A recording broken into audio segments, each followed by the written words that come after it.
Well, hello.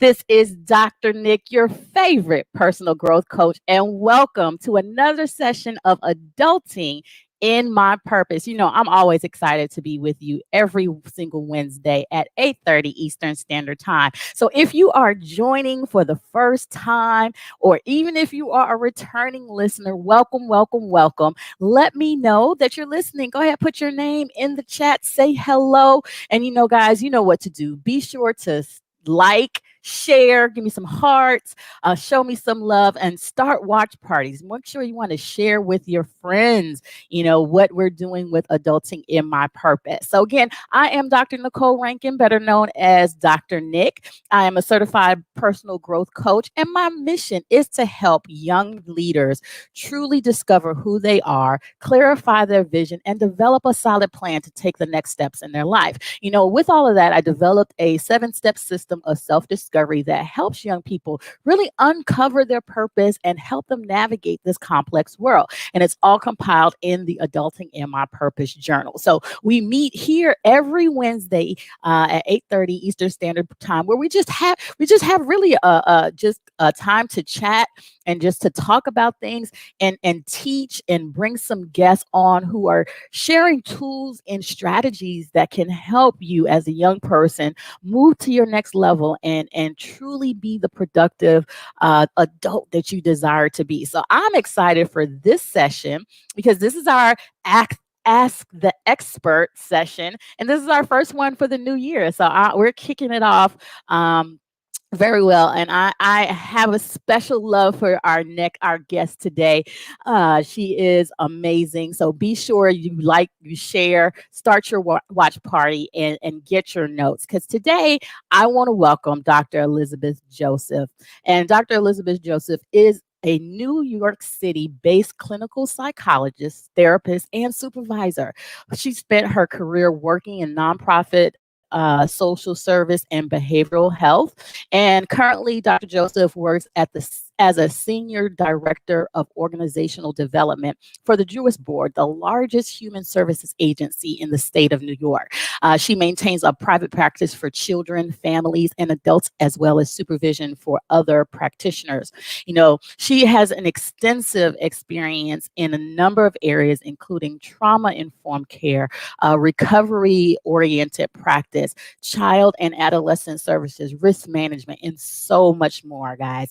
So she is here to kind of help us talk through this whole mental health piece as we're going into the new year. What are some of the things that we need to think about? What are some of the things that we need to do?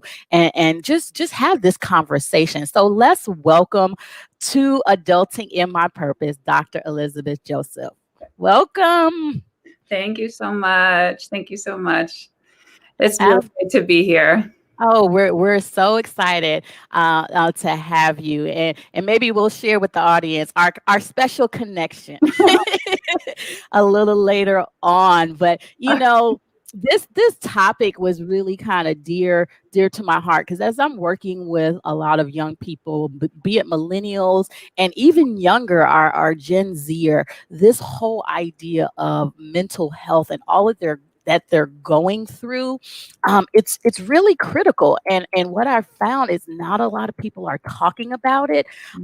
So I thought it would be very important to have you on really in the beginning of the year as we move to a new year, and just kind of helping our young people kind of get some ideas of what they can do to manage their mental health. Reports show that millennials are seeing their physical and mental health decline faster than any other previous generations. There's like rise in depression and hyperactivity, substance abuse, and so much going on. So I am grateful for you to come on and to help us tackle this issue and bring awareness to the importance of addressing this within our younger generation. So thank you again for your time and the expertise that you will share today. Yeah, no problem. Very happy to do it. Absolutely. So first, let's just kind of share with the audience, tell us about your career path and how you got started and how you got to where you are today.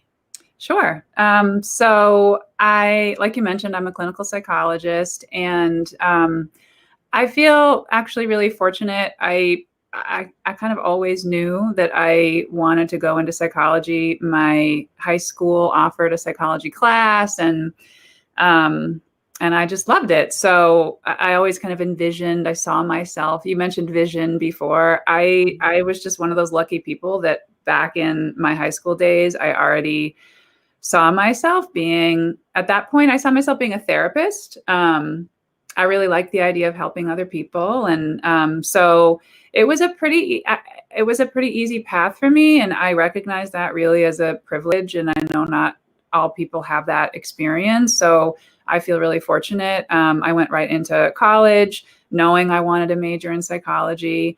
I went right into grad school knowing that I wanted to pursue my doctorate because I knew that would help me have the degree I needed to do what I wanted to do for my job at the time, again, which was really focused on therapy.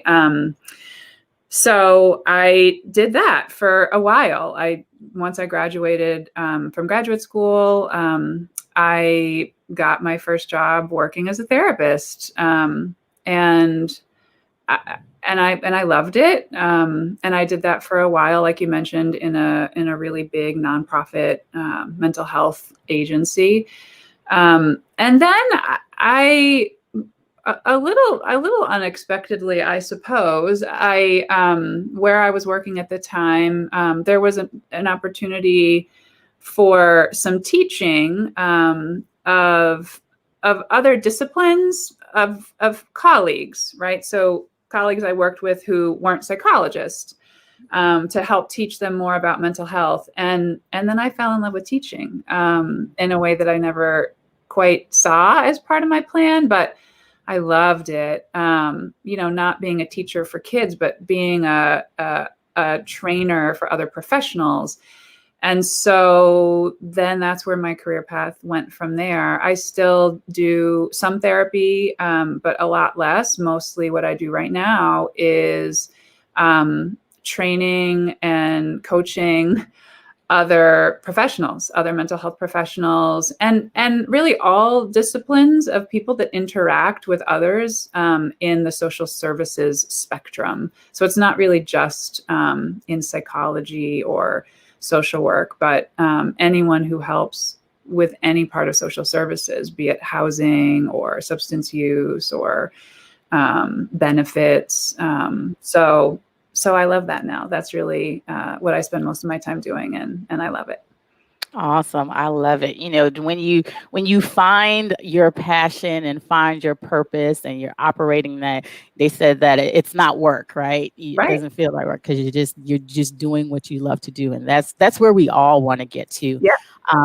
That's awesome.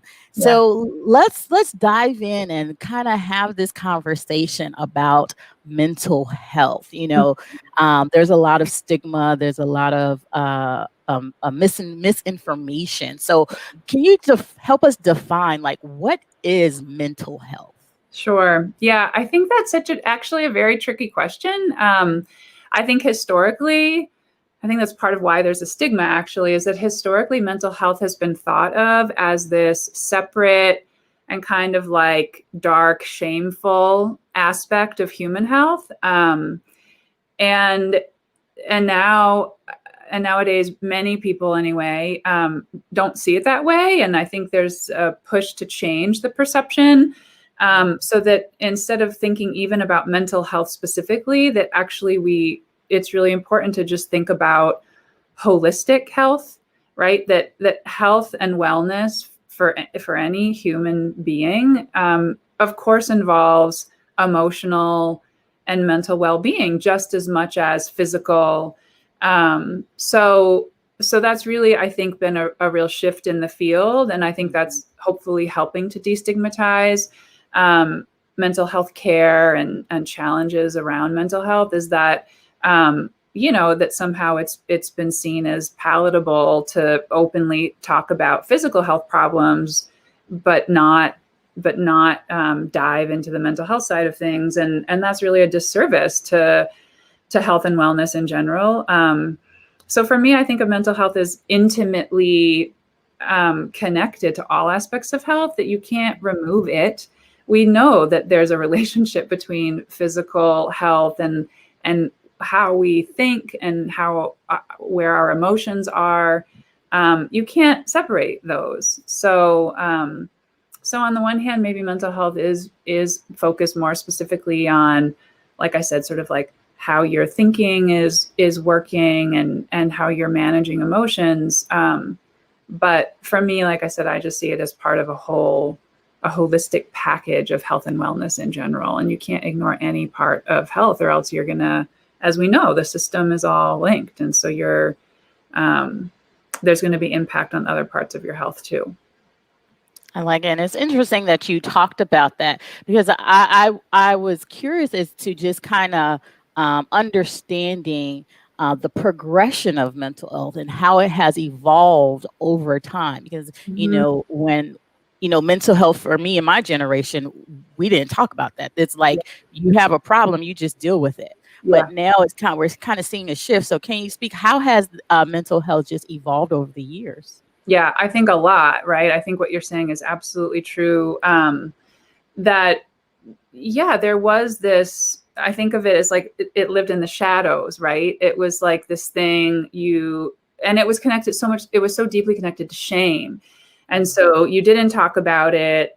Families wanted to keep it private. If there were mental health challenges for any members of the family, you didn't want that information to get out, right? There was this stigma, everyone hears, does that mean someone's crazy? And so I think historically, I'm the first to admit our field, right? The mental health field, we really historically have done a tremendous disservice, I think, to the human population as a whole, at least in this country, our standard kind of westernized view of mental health, because it has focused almost entirely, historically anyway, on pathology, right? That there's this idea of normal or good mental health, and that anything that deviates from that is pathological, bad, wrong, shameful.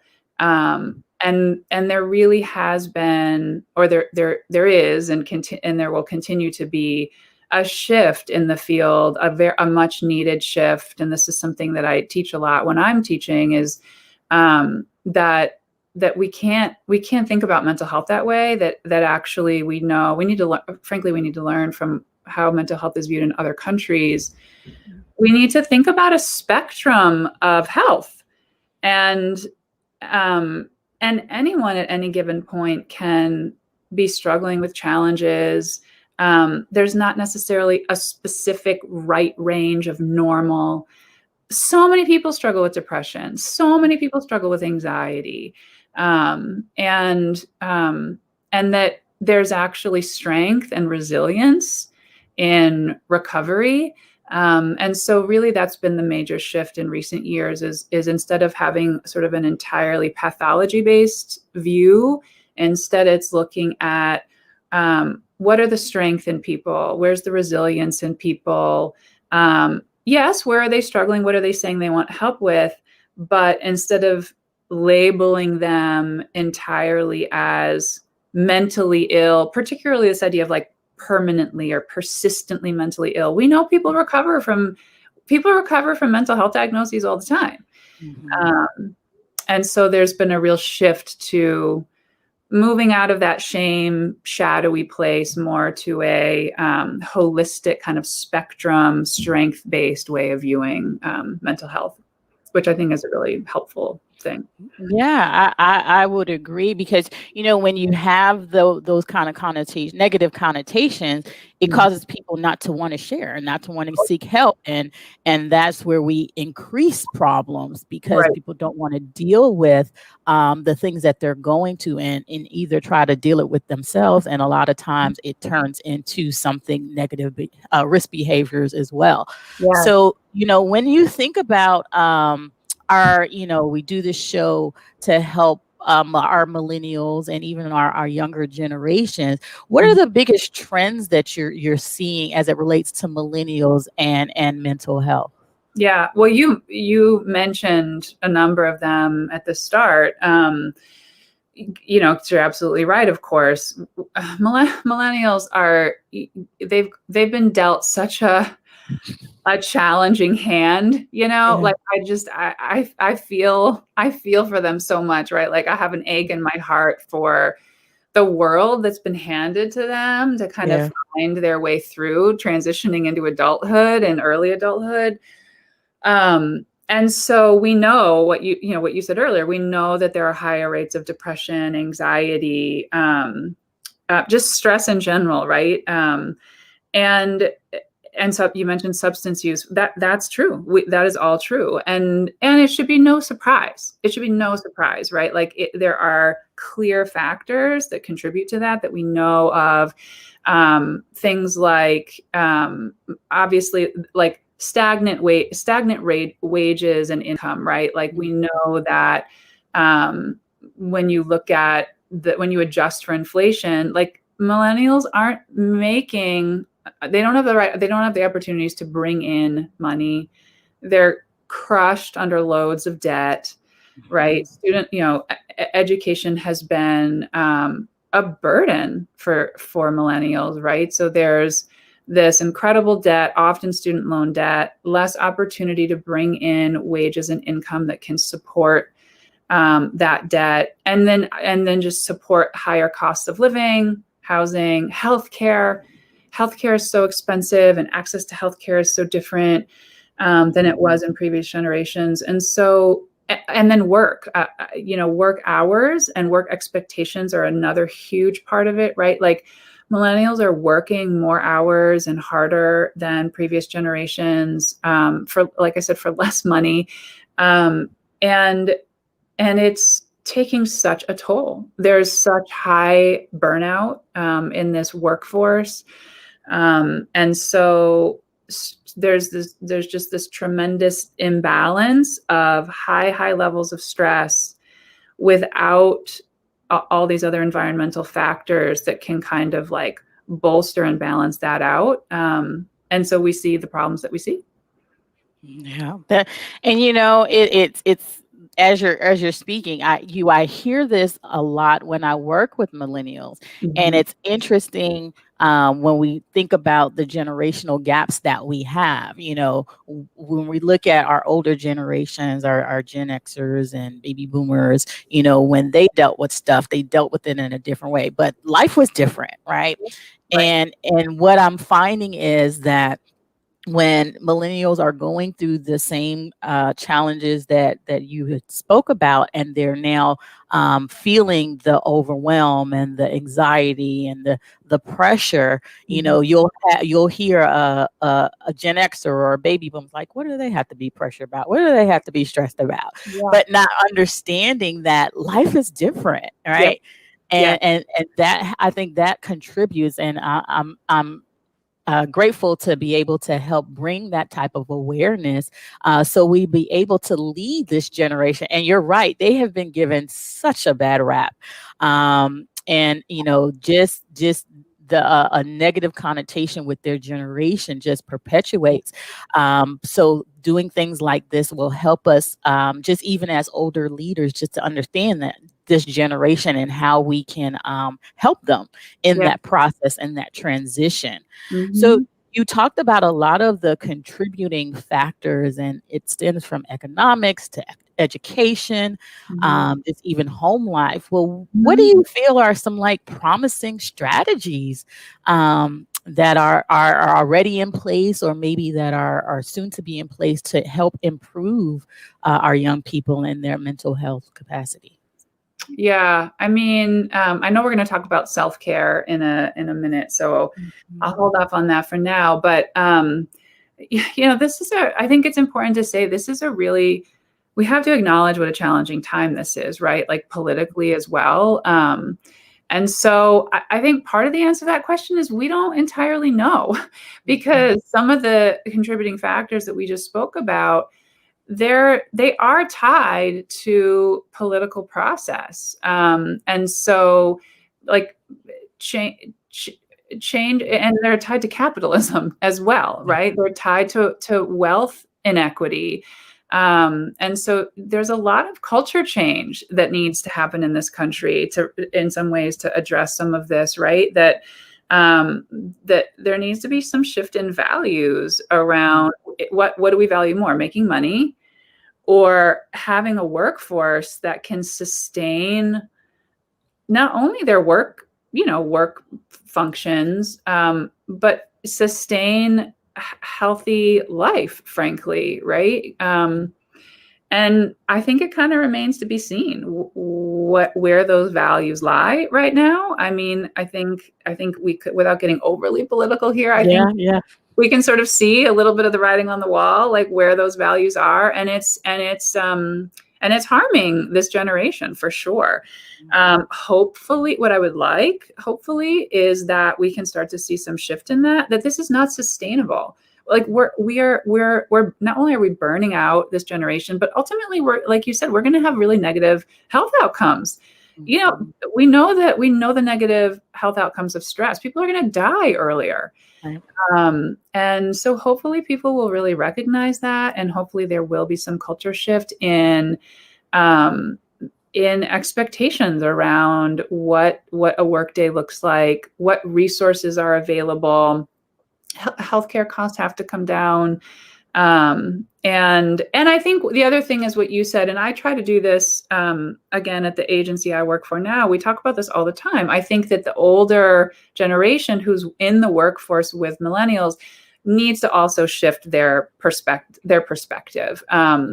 So, I absolutely, I hear all the time the constant, negative stereotypes that we know are out there, right? I hear complaining in the workplace about younger employees who are not loyal to the company or the organization, who are entitled, who are asking for too much. And you're right, there's a lack of understanding. And again, like we were saying earlier, there's this over focus on negatives rather than recognition of strength. So I always try to help shift the culture in my organization by talking to the older leaders about, look at what you're getting when you bring in employees in this age range. Look at the advanced skill around technology. Look at the really creative ideas. Like I think on my own team, I am constantly amazed and thrilled, when I hire new people who are younger than me. They always think of better solutions, more creative solutions that I haven't thought of. And that only helps business, right? And I also think that's important to reframe the whole I can't stand the whole entitlement thing, and to reframe that as there's nothing wrong with a generation of people who know how to advocate for themselves, particularly now.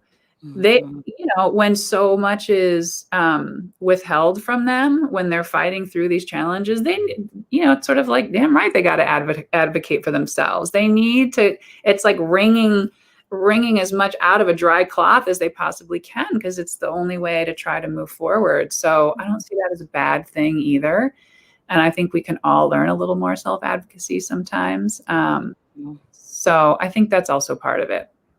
And that's good, because you brought up a good point, and it's something that I know I try to do when I work with educational leaders, in helping them with that understanding and how to deal and just have an awareness of the generation, and not to see the like as you said, there is a focus on the negative, because it's well, I did it this way, right? And why can't you do it this way? And it's not that there's any way is right. It's just different. You have a whole generation that is growing up in a time that is literally totally different than when and depending on with millennials, you have the spectrum, you have the older millennials, and then you have the younger millennials. So the older millennials may be able to adapt a little bit better, because they have some of the characteristics of our Gen Xers. But when you go into our younger millennials and then moving totally into our Gen Zers, it's it is totally different, right? So it's a understanding that if you are coming from a different environment, it's going to be hard for you to adapt to something that you have no clue about. Yeah. And I think that as older leaders, we're wanting this younger generation to be like we were, or how our parents were, where they have no clue. Like things are totally different. So Yeah. I like the fact that you spoke about that, and what we can do. And if you can share more of what older leaders can do to help with just the impact of mental health with millennials. Like, what are some things that we can do? Yeah, I mean, so much, right? Like I think about this all the time in my organization, and for the team I manage, and then for other leaders in my organization. I think one, you use the word adapt.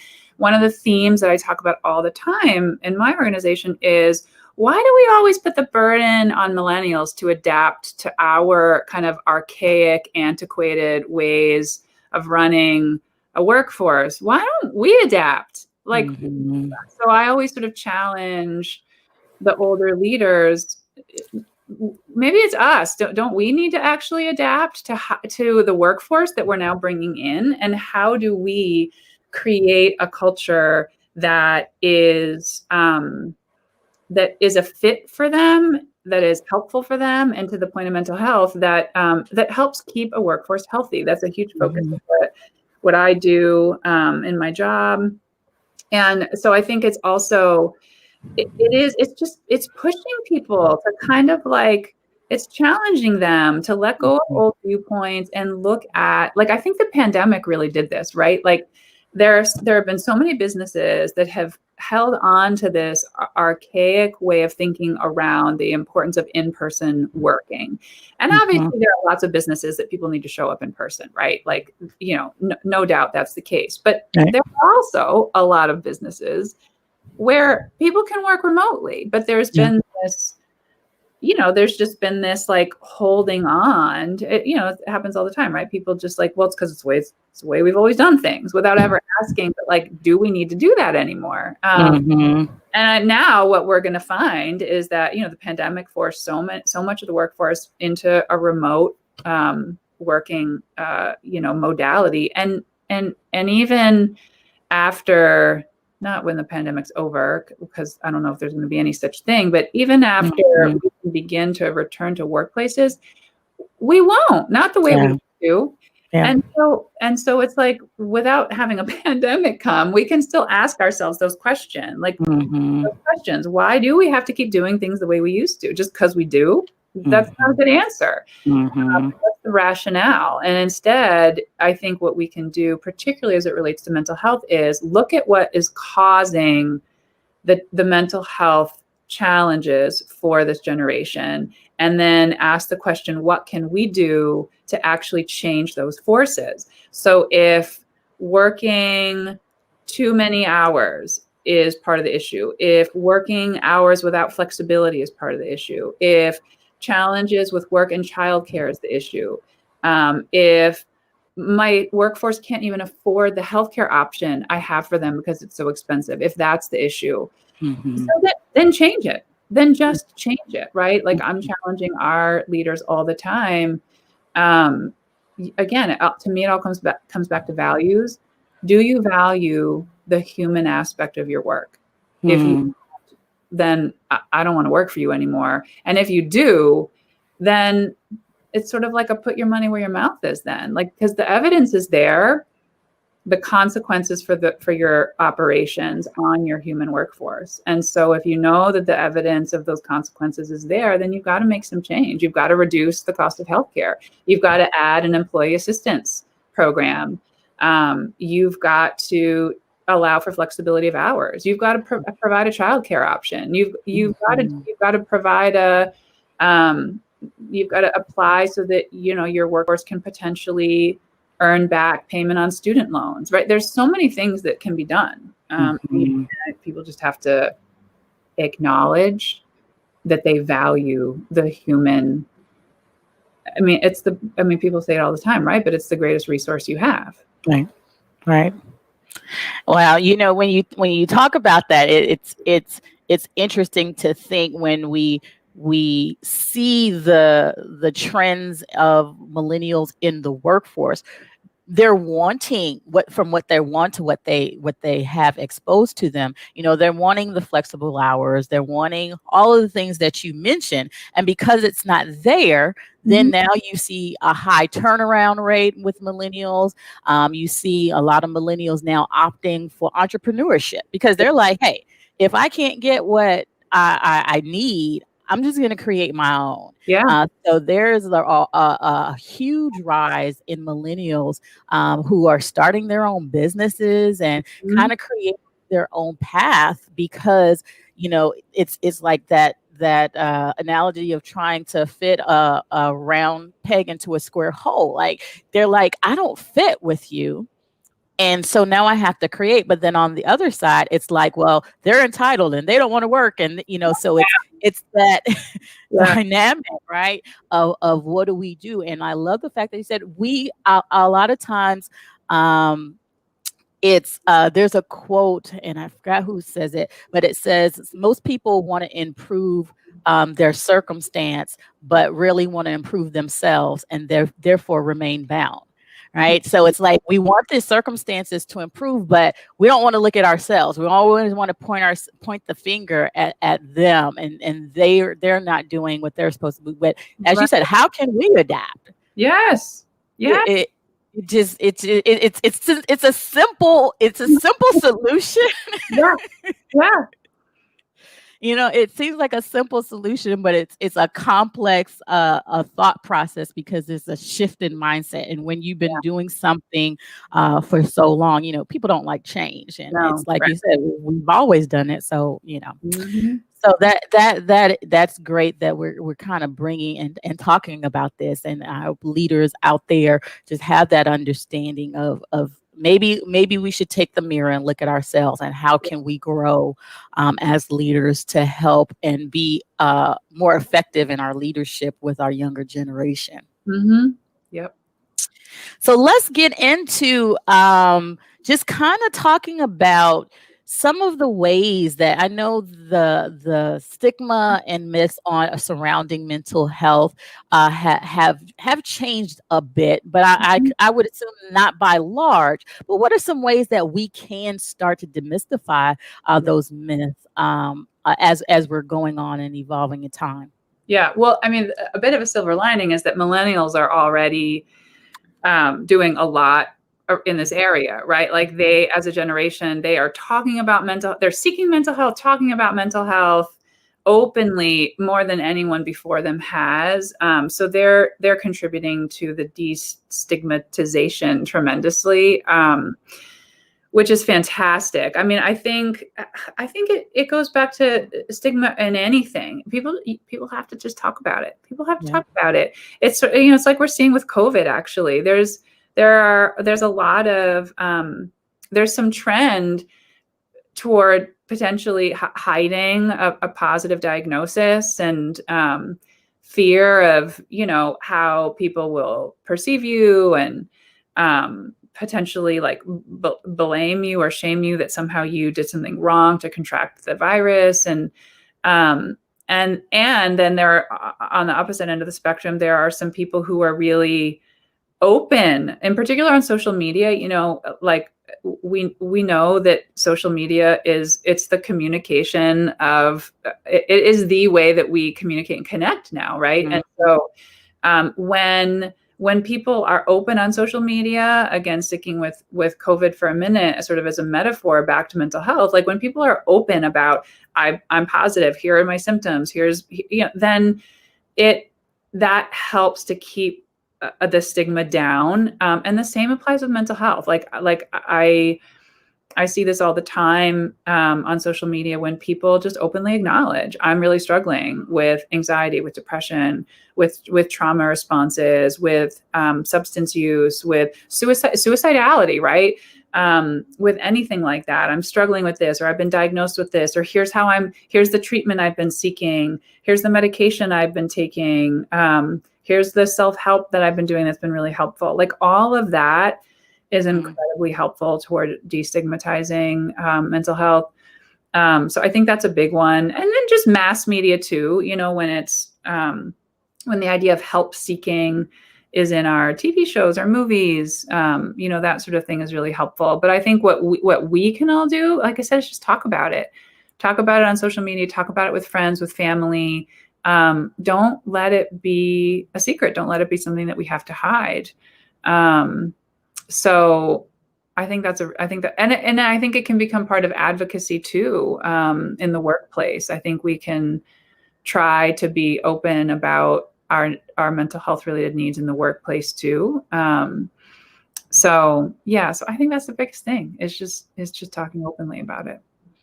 And it's huge, like I said, it's little simple, small things that we can do to kind of help in the process. So if you were talking to maybe a parent who has a young person, has a millennial, what advice would you give to kind of best support them and support their mental health? Yeah. Well, I think it goes back to a lot of what we've been saying already. One is understanding, right? So like that parent may be, because they are from an older generation, they may have kind of the viewpoint that you mentioned earlier, which is like, we don't talk about this. This is going to bring shame on our family. There'll be fear, anxiety. So the most important thing, first and foremost, for a parent or for anyone who's supporting, if you're a friend, anyone who's supporting someone who's coming forward with mental health struggles, first thing always is listen. And really just listen, which is a very hard skill, actually. Before you give advice, before you suggest that there's no need to be that anxious, hold off on all of that and just listen and understand where the person is coming from, right? And so the ability to offer empathy in your listening is also incredibly helpful. Like if you can find a way as a parent to say something along the lines of, wow, I didn't know you were struggling like that. I'm really sorry. And I can understand you feel that way. Like if that's the first words out your mouth, then you have like hit a home run. Because so many people don't get that response from a parent. Instead they get the blaming, they get what you said before, they get the sort of minimizing. You think you have it bad? You should have seen what I have to deal with, which is only going to drive that person away from you and potentially actually make them more anxious or depressed, or more likely to go and abuse substances. So, I think that's the first thing: listening, no judgment, offer some empathy, and then the next thing I think is just is then collaborate. Make it clear that like that person's not alone, and now like let's team up and let's figure out what to do. I'm with you. Let's find resources. Let's get you the help you need, whatever. Like we're going to figure this out together. I think that's really all you need to do. Wow. That's good. That's good. And very, very helpful to any of our adults that are listening out there and understanding, we can be a part of the solution and to help our young people truly thrive while they're trying to figure it out. They're just trying to figure it out. So just helping to support them as well. So let's talk, kind of shift into, it's the new year. Everybody is thinking about mental health and this thing called self-care. Self-care is kind of like a trending word. You see it a lot on social media, on hashtag self-care, so what is self-care and what role does that play in one's mental health? Yeah, huge. Okay. So, really simply, self-care is, there's a way that we can obviously seek support or help from a professional, if and when we need it. And then there's a way that we take care of our own. You do this for your physical health, right? But in this case, obviously referring to mental health specifically, there's a way that we take care of our own mental health. So self-care is really a package of all the things that you do to protect. That's the word that I always think of, to protect your mental health. There are things that we can do. We think about protective factors and we think about vulnerability factors or risk factors. And there are things that we can do every day that leave us more vulnerable or at risk of having mental health challenges, and that protect us and like inoculate us. It's sort of like a vaccine, right? That inoculate us from having mental health challenges. And that's what self-care is. It's all the things you do that bolster the things that protect you and inoculate you from having mental health challenges, and really keeping you keeping you whole, happy, and fulfilled.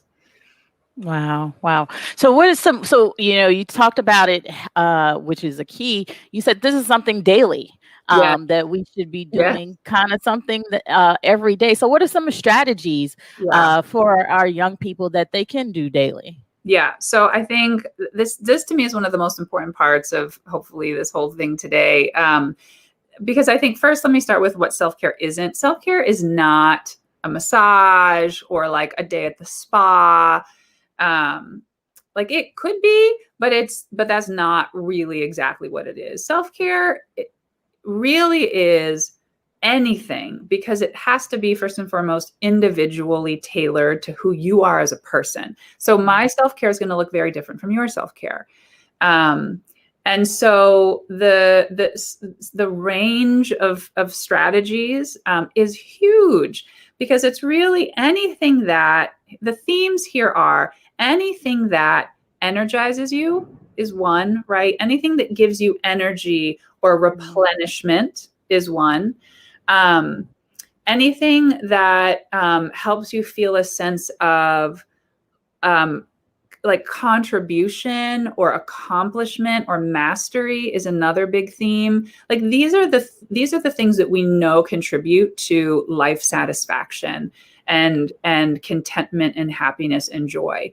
And again, they inoculate you from anxiety, depression, and whatnot. And so you need things that replenish you and sort of like fuel up your soul. You need things that give you a sense of, I contributed to something, I accomplished something, I succeeded at something. Because that, of course, then it sort of fuels your sense of self-worth. And then you also need something that helps drive down stress hormones, right? So there are things that are relaxing and calming that are really important.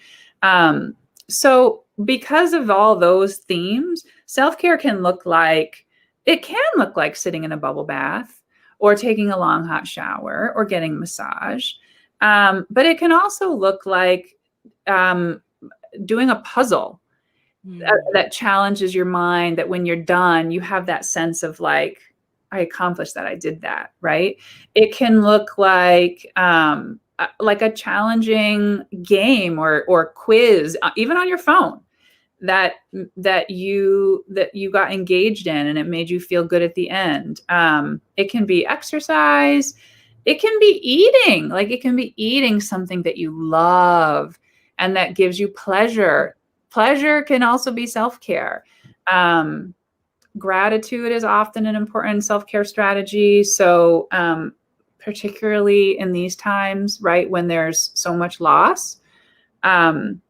So a lot of people are keeping gratitude journals or just doing gratitude check-ins where you make sure it can even, it can be daily. It can be less than daily, but really just being focused on what are the things you do have? What are the things you are grateful for?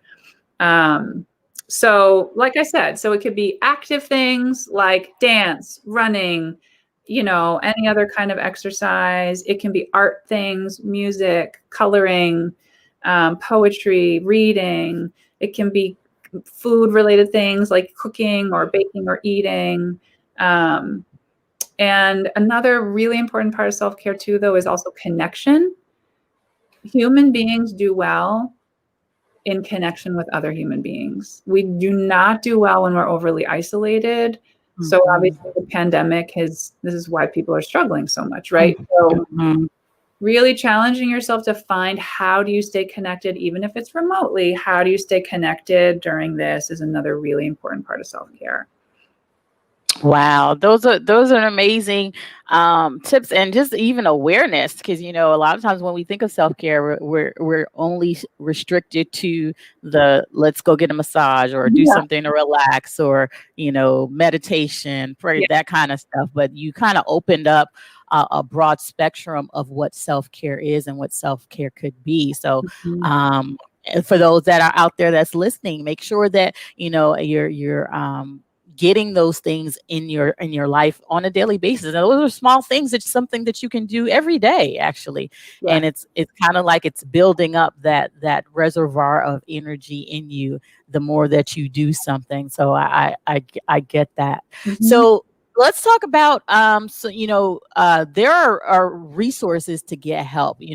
What resources are available Mhm. that's out there that can help a young person if they're in need, if it needs to go beyond the self-care aspect. Yeah, right.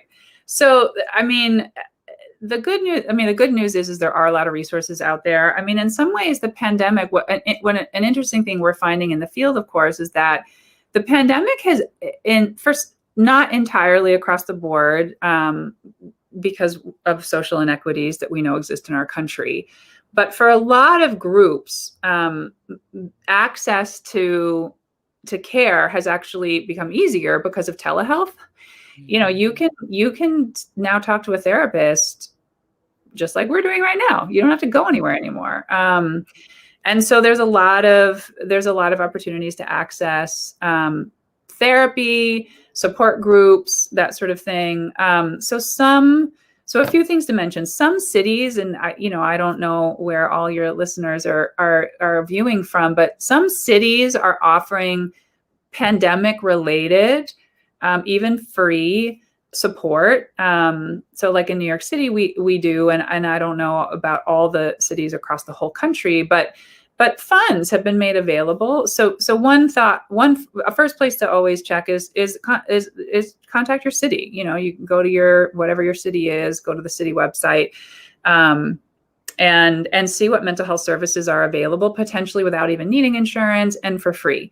So that's one idea. And then if you are employed, which again, I know lots of people are not right now. If you are employed, some employers have what's called an EAP, which is an employee assistance program. And that may be available to you through your human resources department, again, for free. And EAPs often offer a time limited, but still like a nice amount of access to a therapist through no cost, to no cost for you. And then there are some, federal places that you can check for resources. So the National Alliance for Mental Illness, or NAMI, it's a national alliance, right? It's a national organization that pools together tons of resources. So if you go to their website, you can find a list of every possible kind of helpline number, and talk to somebody about depression specifically, or eating disorder specifically, or substance use specifically, suicide. Similarly, the Substance Abuse Mental Health Services Administration, or SAMHSA, that's the federal government's mental health organization. The website is samhsa.gov, and you can access, again, helplines, but also they'll help. There's ways on their website to help connect you to services wherever you live in the country. They also run a national helpline, which is 800-662-HELP. And so you can call anytime to talk to somebody about anything. So those are just a few of the resources you might consider checking. And there's just, especially right now, because of the pandemic and just the levels of stress nationally in the country, because of what's going on politically too. The good news is there's a ton of resources available online. If you just, you guys know how to Google, right? So just if you look for any resources, especially about self-help, there's so much available right now about self-help. Awesome. Well, thank you, Dr. Joseph, for taking your time, coming on and sharing a wealth of knowledge that we can all use, even though that we're geared to our millennials and our younger people. This is some great information, even for us as older adults and seasoned adults, that we can take in and actually put into action in our own lives to help with our own mental health and health and wellness as a whole. So thank you so much for taking the time to share. So, how can the audience, if they want to ask any extra questions, how could they get a hold of you? Email. I'm happy to have anyone email me. So my email is ejoseph1222@gmail.com. Okay, awesome. So we thank you. And I want to close. I always ask my guests this one last question. And the question is, what does adulting in my purpose mean to you? So I love that question. I love that phrase. I think it means everything, actually. I think there's something so important about the idea of, you mentioned it at the top of the show, right? Like what is your, simple, right? But really hard to find. But what's your purpose? I think it makes me think about this poem I really like that has a line in it where, I forget the exact line, but it talks about like, sort of like when you, like, what do you want? Basically at the end of your life, when death is coming, like, what do you want when you look back on your life? Like, what will you be able to say that you've done with this like one precious gift of life? We spend so much time in work. And so to be able to find a work path that syncs up with your passion, your purpose, is really such a gift. And so the thing I was thinking about most when, considering this adulting in my purpose thing is the idea also of dialectics, which I think is a really helpful way to just kind of go about the world. So it made me think of these like seemingly opposing ideas that like, that there's something really important about like finding what matters to you. What are your values? What is your passion? What do you love to do? What do you want to contribute in this world? What do you want your legacy to be? When you spend your time, like you said, so that your time is spent and it doesn't feel like work, and it's energy refueling, like that, like what is all of that? And then pursue that relentlessly. And if you can't find it quickly, then create it for yourself, right?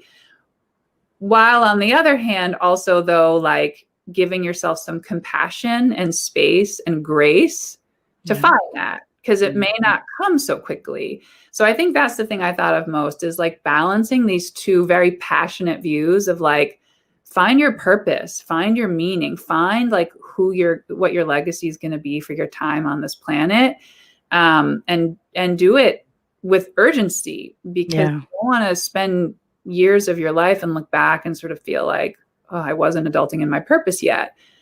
But also we know it's hard to do that. So like equally allow yourself compassion and grace.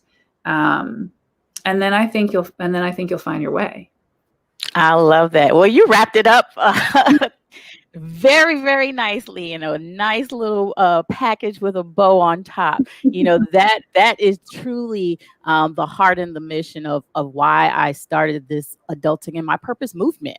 And it truly has become a movement, and we're out to help as many young leaders discover who they are, clarify their vision, and develop a solid plan for their next steps in life. So you guys, I thank you, Dr. Joseph, and to let people know out there, I was about to say Lizzie, because she is Lizzie to me, because we are college roommates, guys. So we have been knowing each other for years, and it's just a pleasure to just connect, and always a pleasure just to see what she's doing and the amazing impact that she's having. And I have so much love for Dr. Elizabeth Joseph. So thank you again. It's always great to see you and connect with you as well. So guys, This was amazing. This was amazing. So truly, listen in. Hope you guys got notes. Listen to the replay and truly take in what was being shared today for your own well-being, and know that there's help out there for you, because that's what we want for you. We want you to be productive. We want you to be healthy and well and truly adulting in your purpose. So join us next week. Again, we'll be here next week at 8:30 Eastern Standard Time. And next week, we'll have Millennials Making Moves. We're going to be talking to Miss J of Savvy Solutions.